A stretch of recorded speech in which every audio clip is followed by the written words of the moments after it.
Hi, my name is Tamara, and you are watching Things Even a Monkey Should Know. Thanks so much for watching again today. As you know, if you've watched some of my other videos, I'm not a professional at this do-it-yourself stuff.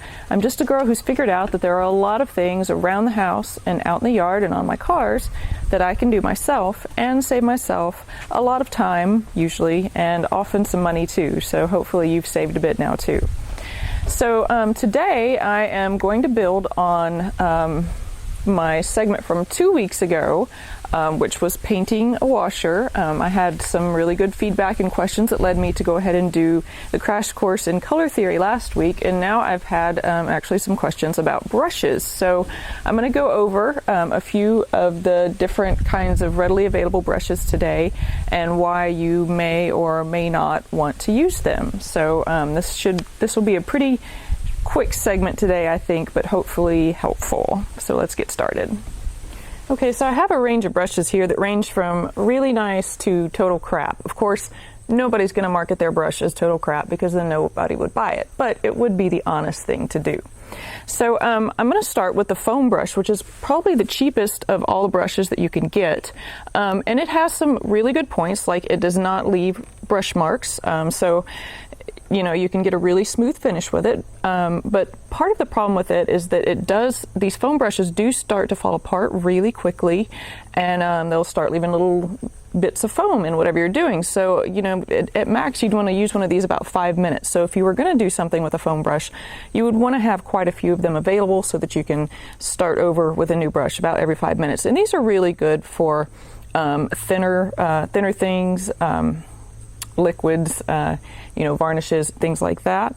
And you can use them with paint too. Probably you would not want to use these with an oil-based paint, which is you know, lacquer or enamel. But a water-based paint would be okay. This is what's called a bristle brush, and it's made out of who knows what it's made out of, hog bristle or something like that. This is one of the ones that I think should be called a crap brush.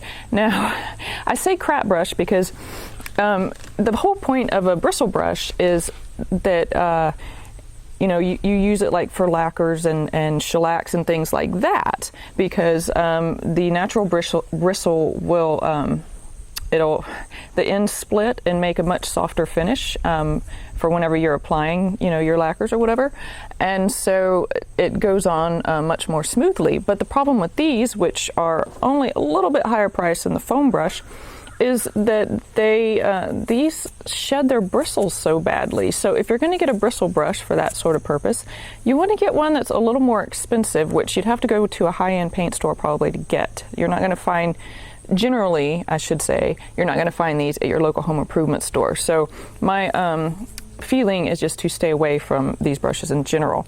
And you notice I have all 1 inch. Of course, all of these come in a wide variety of sizes. It's just that I got them in 1 inch because I most often use 1 inch brushes. And so I figured if I was going to show you brushes, then I would go ahead and I would get things that I'm going to use. So the next one, okay, so the rest of these are rated as economy, good, better, best. And what this means to me is basically how well the bristles are put into the brush. So how quickly you're going to start losing bristles. There's going to be a difference in the absorbency of each kind of brush.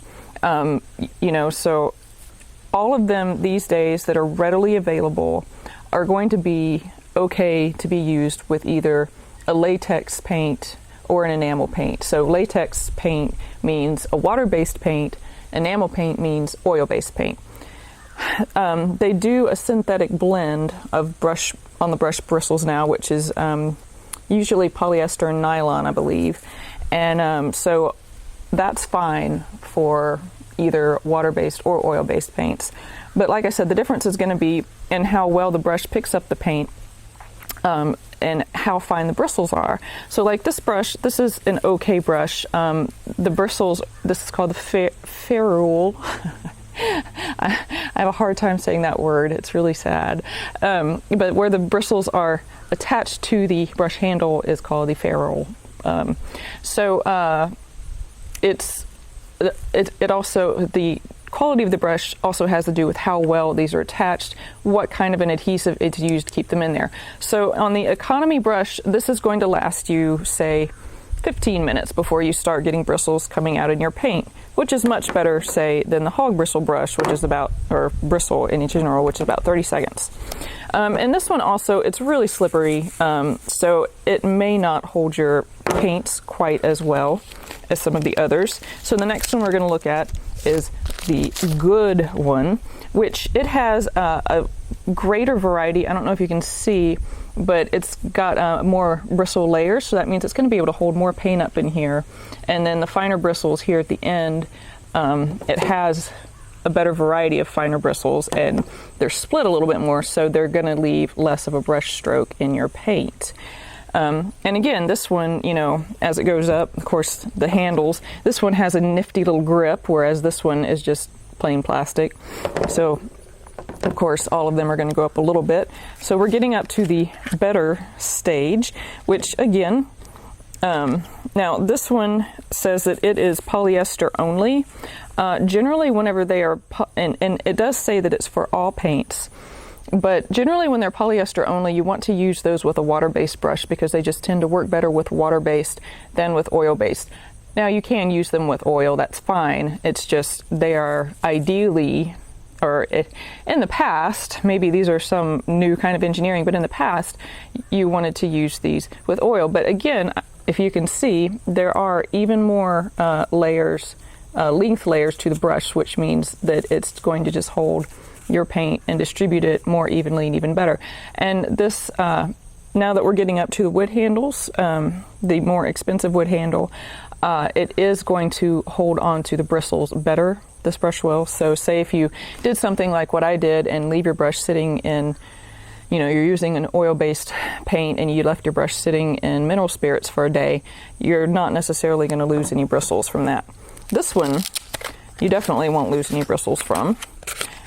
This is the highest end brush that I could get in my local home improvement store. And so again, you can just see there's, once again, more layers of bristles. The ends get a lot finer, so the distribution of the paint is going to be a lot smoother, and the paint will be able to even itself out better because, you know, the finer the lines that are in it, the better the paint can, I guess, heal itself more or less. And this brush is softer in general. This one is a blend for sure, a polyester nylon blend. And that's all that we're looking at today because that's largely all that's available, readily available at your local stores. But this one is, these are the kind actually that I always get, and while they cost, you know, probably 20 times as much as, say, this brush, you're going to see the savings in the fact that you can actually clean this brush out and use it over a long period of time rather than just using it and throwing it away, which is completely worthwhile to me. You do want them to last. So one other last note that I do want to make about brushes is that even though you can use the same brush for an oil-based paint and a water-based paint, of course, with dry time in between, I could not recommend it. After having painted for many years, you always get a little bit of a buildup of pigment, you know, up in the top of your brush or in the base of your brush, whichever way you want to put it.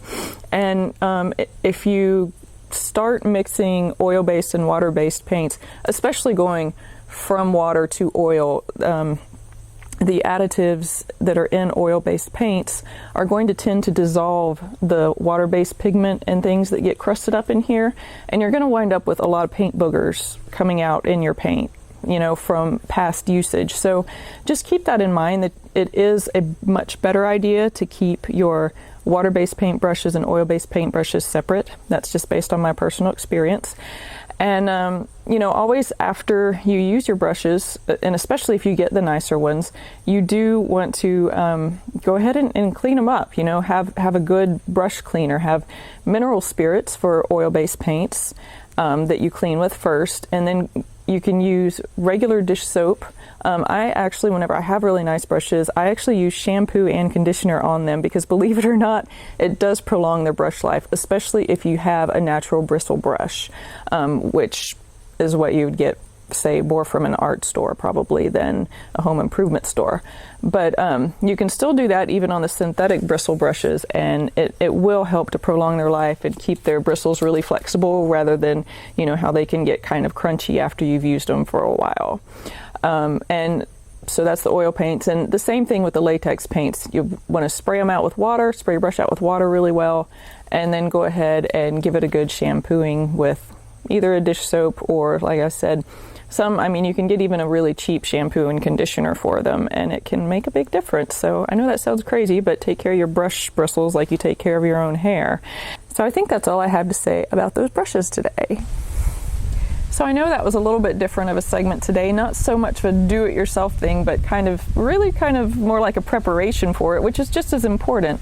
To me, it's really important to know why some brushes are more expensive and some are less expensive. And that knowledge can help you to not wind up with bristles stuck all in your paint, I hope. And I realize that there are a lot of things that I take for granted as far as things to do with painting and art and things like that, because I work with this every day. So I hope that maybe this helped you to figure out or understand better some of the differences in the brushes and why you might choose to use one kind over another. So thanks so much for joining me today. If you haven't subscribed to the channel yet, please go ahead and click the subscribe button. It will be somewhere on that general side of the screen. I don't know where, because it just keeps getting moved by YouTube. So thank you to everybody who's already subscribed, and I look forward to seeing you again soon.